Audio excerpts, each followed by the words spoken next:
Hi, I'm Seth from NVIDIA, and today we're going to be looking at some common gamer myths and pain points and using system latency to explain what's really going on.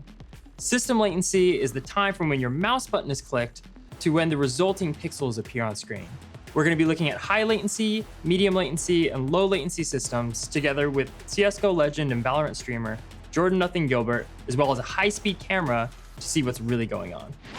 So Jordan, thanks for having us. So, what competitive games have you been playing recently?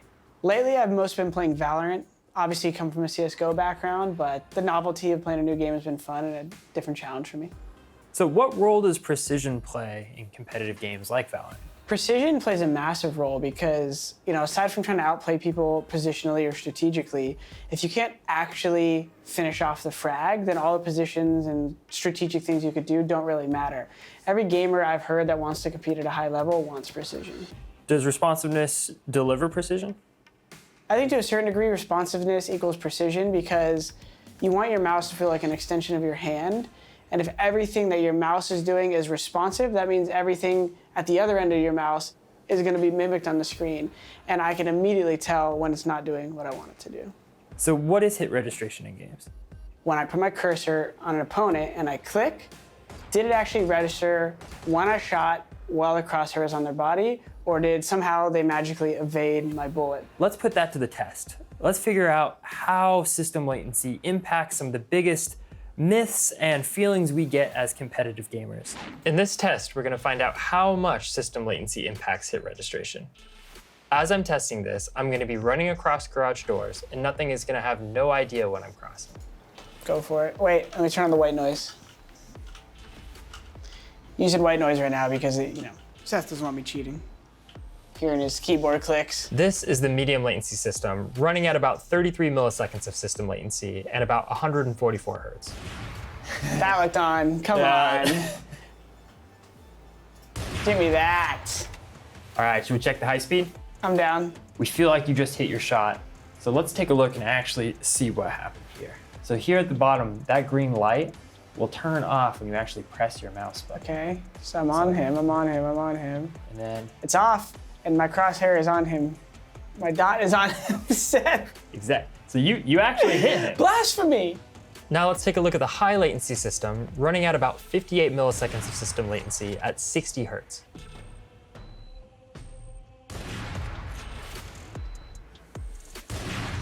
That was going to the high-speed camera. So here we go. So the green light goes off right there. See that's middle of his body. This one is about 55 milliseconds, which was enough time for Brimstone to cross the doors and for us to actually miss that shot. I didn't miss. You didn't miss. You hit it. So actually what's happening here, their system latency is affecting the shot in two different ways.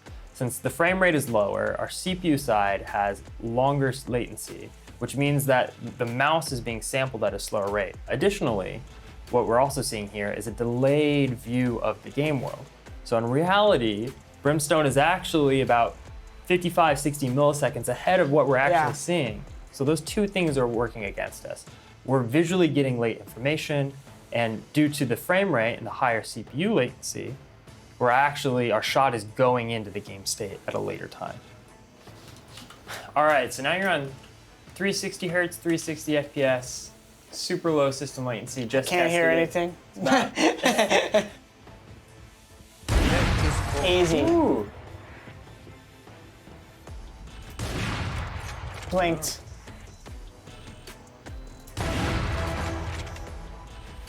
All right, so that shot was a little bit easier, I think. Yeah, it felt like I could have kind of went to recline mode and just kind of clicked without much effort. Timings just seemed easier. You can see how the crosshair barely moves before the shot goes in. And so that's low system latency for you. It allows you to actually be able to hit what you're shooting at. It just feels and looks so much smoother. Let's jump into our second test, Peeker's Advantage. What is Peeker's Advantage? Peeker's Advantage to me is essentially, if I'm holding an angle, the person who swings in and tries to peek me essentially has an advantage. How does Peeker's Advantage impact competitive gaming? When you outposition somebody and they don't know you're there, for instance, you would think hey, I should have an advantage on reaction time, for instance, of them coming around the corner, and I should get the shot first and get the frag. Well, a lot of times with peeker's advantage, what is essentially happening is even if you're holding one of these kind of off angles and someone comes into a corridor, they kind of appear on your screen in a way that seems quicker than they should, and you kind of have trouble leading the shot. So the person who ends up peeking into you that should be at a disadvantage is actually at an advantage. What do players typically attribute peeker's advantage to? The net code of a game. Things that we don't truly understand as gamers, but you kind of just like put a vague term to. You're just like, the game dev, they just don't have a good enough engine or something, and that's why there's peeker advantage. Often gamers attribute peeker's advantage only to game net code or network latency.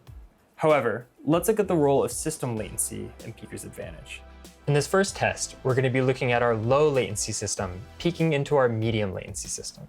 And so when we actually peek through like a wide swing, you'll get to see the major difference. Wow, yeah. The wide swing, you like almost see his whole body when he sees like your shoulder. Yep. And this is where you traditionally see peeker's advantage exemplified, right? At that full speed wide swing. And what's interesting here is the network latencies are exactly the same, both about 20 milliseconds of network latency. The angle advantage is the same, we're equidistant from that angle. So the only difference here is system latency. Next up, we have our medium latency system peeking into our low latency system. You look at that, yep, crosshairs are both You'd almost neutralize peeker's advantage.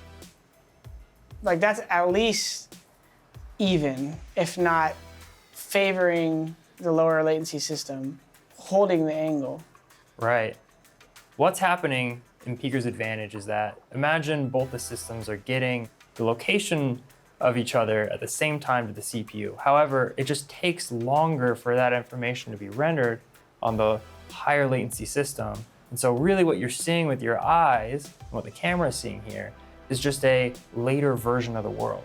This is all I needed to see, because like the fact, because that's the biggest advantage in, for instance, we're looking at Valorant, is when someone's holding an angle and you wide swing into a corridor, they generally just seem like lightning fast. So essentially, if your system latency is lower than your opponent's, typically you can play peeker's advantage to your benefit, Correct. Whether it's holding or attacking.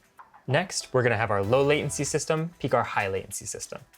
60 FPS, 60 Hertz is roughly, in this case, about 70 milliseconds end-to-end system latency compared to the 15 milliseconds end-to-end system latency on the low latency system. That's 55 milliseconds of additional peeker's advantage that the low latency system is providing in this case. Oh my gosh. It looks like a full model almost. All right, so now we're watching, I peaked with the 60 Hertz, 60 FPS system. I think in this case, I think you're still... I think it's anti-peeker's advantage. Yeah, still by like 10%. Probably. It looks like actually it does more than mitigate it. You still have the advantage while holding. We're not telling you to hold every angle just because, but we're saying you might be able to. As long as there is a long distance multiplayer gaming, there's always going to be peeker's advantage. And so having low system latency is a good way to mitigate as much of it as you can. Pro level, competing on a LAN environment with low latency system, that's going to be insane because now you're like fully almost mitigating peeker's advantage. All right, so this is our last test. Let's start off by explaining what are flick shots. A flick shot is essentially when you snap your mouse to a target and you're not really worried about acquisition. You're kind of just, you see the target and you're moving as fast as you can to said target. So are flick shots important to a game like Valorant? Flick shots are a big part of any FPS in the sense that if you're only able to hit shots within your comfort zone, which is maybe like a small field of view in front of you, you're always going to be limited in kind of what situations you could save yourself from. So what do players typically blame if they talk about hitting training plateau? They either mention like not having good reaction times, some like hereditary reason, or occasionally their system, their setup, their ping. I think, quite frankly, people don't always really know what it is. I think, you just kind of trial by error. So there was actually a recent IEEE publication that found that the reaction time between a new gamer and a professional gamer is only about 25 to 30 milliseconds. That's definitely in the range within system latency. So I think in this test, what we can go do is do some flicks in the range, see if there is a difference between these system latencies and our precision, and then try to quantify that difference by looking at our accuracy between high system latency and low system latency. Using a high-speed camera, I'll be recording where n0thing pulled the trigger on each target, and using the NVIDIA Reflex Latency Analyzer, I'll record the system latency of each shot so that we can compare the average system latency of each case. If we take a look at the 60 results, we can see you're still very consistent linearly.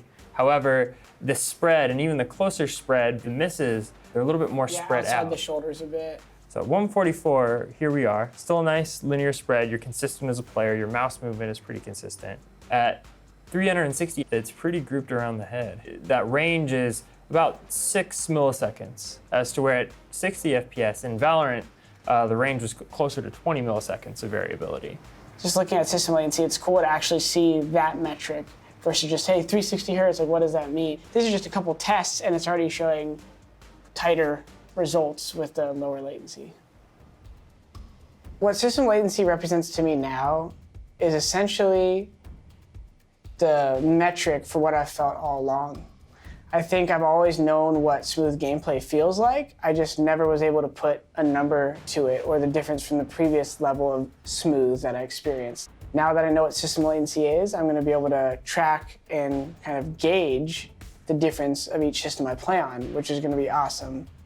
Being able to quantify system latency with the NVIDIA Reflex Latency Analyzer is super cool.